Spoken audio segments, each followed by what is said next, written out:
Vendi meu ETF ou meu fundo imobiliário com lucro.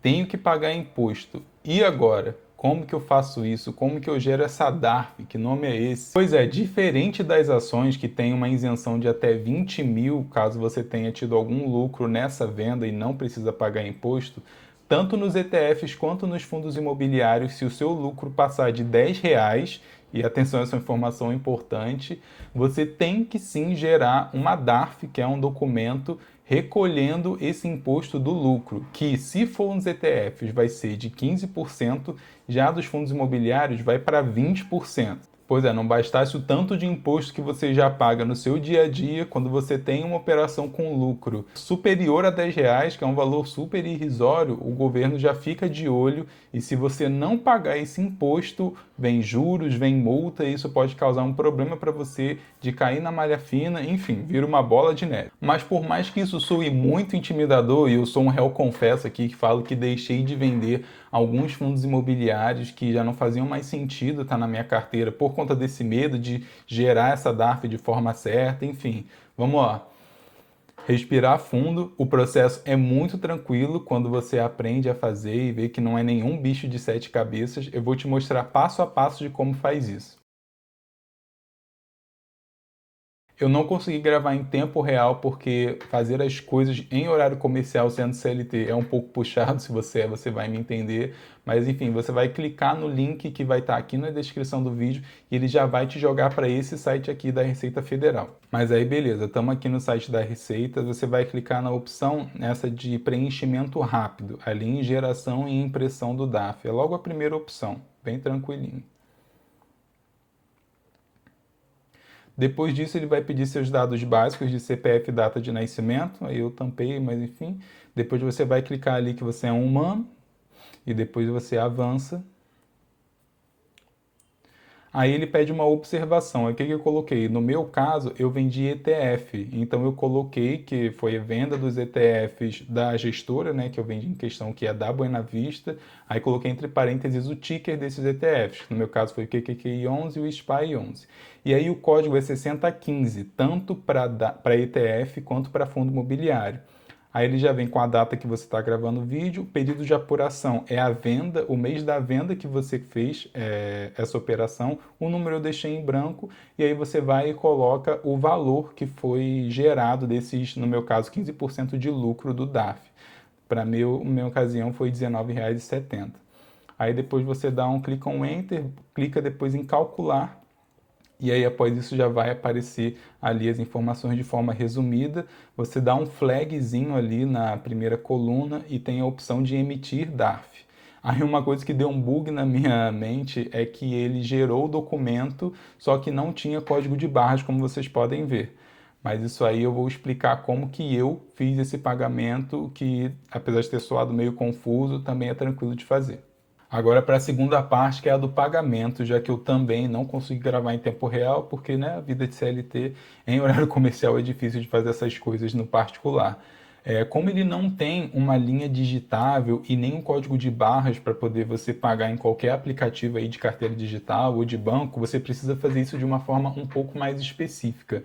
Pelo aplicativo do meu banco, que é do Santander, eu não consegui fazer isso, por mais que tenha alguns locais que digam que é possível fazer, eu particularmente não achei.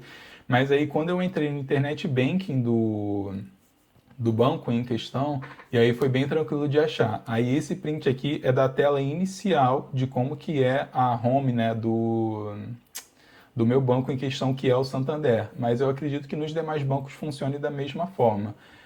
Diferente aqui, onde estava no botão Home, eu cliquei em Pagamentos. E assim que você clica em Pagamentos, já aparece logo aqui no terceira opção a tal da DARF, né? A famigerada. E aí, quando você clica em DARF, ele pede as mesmas informações que são geradas na sua DARF, eles pedem também aqui para você ficar digitando. E aí é bem tranquilo, você vê, ó, digitei o nome, o CPF, o período de apuração, enfim, tudo isso daqui é copia e cola do que apareceu na DARF para você, beleza? Aí, depois disso, ele só pede a confirmação do pagamento, depois que você preenche as informações, uma validação de segurança que é em particular do Santander, né? Enfim, gera um códigozinho e aí é bem tranquilo. Clicou no OK, você pagou a sua DARF e vida que vai seguir agora normalmente. Sem pendências com a Receita, sem precisar pagar juros, você fez o seu papel enquanto cidadão obrigado, né, pelo governo, ele é seu sócio assim que você nasce, você tem essa sociedade forçada com ele, e aí você agora está livre de pendências. O vencimento, no meu caso em específico, ele ficou para o último dia útil de novembro. A DARF, quando você precisa gerar, é sempre para o último dia útil do mês subsequente ao da operação. Mas eu quis me livrar logo e aí já fiz logo esse pagamento. Só que aí beleza, você pode estar pensando agora, você me mostrou qual é o site que entra, como que preenche as informações, como que eu pago essa DARF, mas aí ficou faltando uma informação muito relevante que é como que eu apuro se eu vendi o meu ETF ou meu fundo imobiliário, que é nesse caso do vídeo, em lucro ou não. Eu também vou te mostrar essa parte. Estou mais uma vez aqui mostrando a tela do computador para mostrar como que eu percebi que eu estaria vendendo esses ativos em questão com lucro para eu precisar gerar esse DARF. Então, o que eu faço?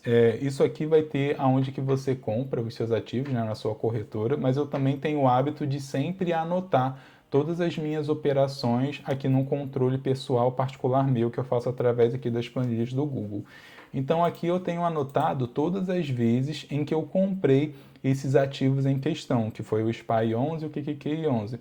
Foram todas compras desse ano, aí aqui tem o mês, a quantidade que eu comprei e o preço unitário em questão na época que eu comprei esse ativo com o valor total. Aí aqui tem todas as minhas opções de compra e aqui embaixo, em outubro, que foi quando eu fiz as vendas. Aí eu só coloquei aqui no valor negativo para saber que na verdade não se tratava de uma compra e sim de uma venda, mas para diferenciar, mas também tem essa informação aqui na coluna. Então você vê, mês a mês eu fui anotando as quantidades com preço unitário e valor total que eu comprei. E aí, em resumo, o que aconteceu? Nesse acumulado do ano, eu fiquei com 23 ativos de cada e com o preço médio de cada um, o primeiro de 111 e esse daqui de 98. Poxa, mas como que você fez esse preço médio? O que é isso? É basicamente uma conta para você somar todas as suas compras, todo o seu valor total aqui, que no meu caso está aqui nessa coluna H, e aí você tem que pegar esses valores totais e dividir pela quantidade total que você tem. E aí isso vai gerar para você o seu preço médio de compra. Ou seja, no meu total que eu desembolsei pagando o SPY 11 no decorrer do ano foi de R$ 2.563,60. A mesma coisa se aplica para esse outro ativo, que é o QQQI 11. Eu somei todos os meus valores de compra e aí dividi por toda a quantidade que eu tinha desse fundo através dessa formulinha aqui. Se você quiser, pausa o vídeo e replica para você também, para você saber quanto que está o seu preço médio dos seus ativos. Isso aí é uma informação super importante, independente se você vai fazer a venda deles ou não, beleza? E aí tá, como que você sabe agora que você vendeu em lucro? Aqui para o lado, a gente pode observar, eu até coloquei um print da minha ordem, das minhas ordens de venda, né, dos dois ativos. Coloquei aqui qual foi o ticker, né, o SPY QQQ, o mês que eu fiz essa venda, a quantidade, e esse preço médio é justamente o preço que ele estava cotado no dia que eu vendi essa compra. E daí, se você observar, tanto no SPY quanto no QQQ, eu vendi ele por um preço maior do que o que eu adquiri. Ou seja, o meu total da compra foi 4.837, porque são esses dois aqui somados, e o meu total de venda foi de 4.969. Aí, ou seja, a minha diferença, o meu lucro foi desses R$ 131, e aí o meu DARF é de 15%, e aí quando eu faço essa multiplicação, que é os 15% sobre esses 131, eu chego nesse valor de R$ 19. E aí, ou seja, é mais do que 10, é superior a R$ 10, então eu tive que fazer todo esse procedimento que eu expliquei no começo para a emissão desse DARF e o posterior pagamento. Você vê que não é um processo difícil, você só tem que ter muito bem ali anotado. E se você não tiver anotado, você vai ter essa informação na corretora que você comprou os ativos, quanto que foi a quantidade que você comprou, no preço que você comprou, para poder gerar esse preço médio e aí na venda você fazer essa comparação. Eu quis ser o mais enxuto possível para ir logo direto ao ponto, mas ao mesmo tempo explicando também um pouco dos conceitos para você não ficar totalmente perdido ou perdida. E eu espero que tenha sido proveitoso de alguma forma. O meu nome é Lucas Rocha, aliás, eu não me apresentei. Eu estou construindo a minha herança e o propósito desse canal é compartilhar os investimentos que eu tenho feito para incentivar você a também construir a sua. Aqui no final do vídeo eu vou deixar a playlist dos meus investimentos que eu faço todos os meses através do quadro de Adeus Financiamento. Também vou deixar um vídeo aqui de do porquê que você precisa ter fundos imobiliários na sua carteira. E se você quiser me acompanhar nessa jornada, tá aqui também o botão de se inscrever. Fique com Deus, grande beijo, grande abraço e até a próxima.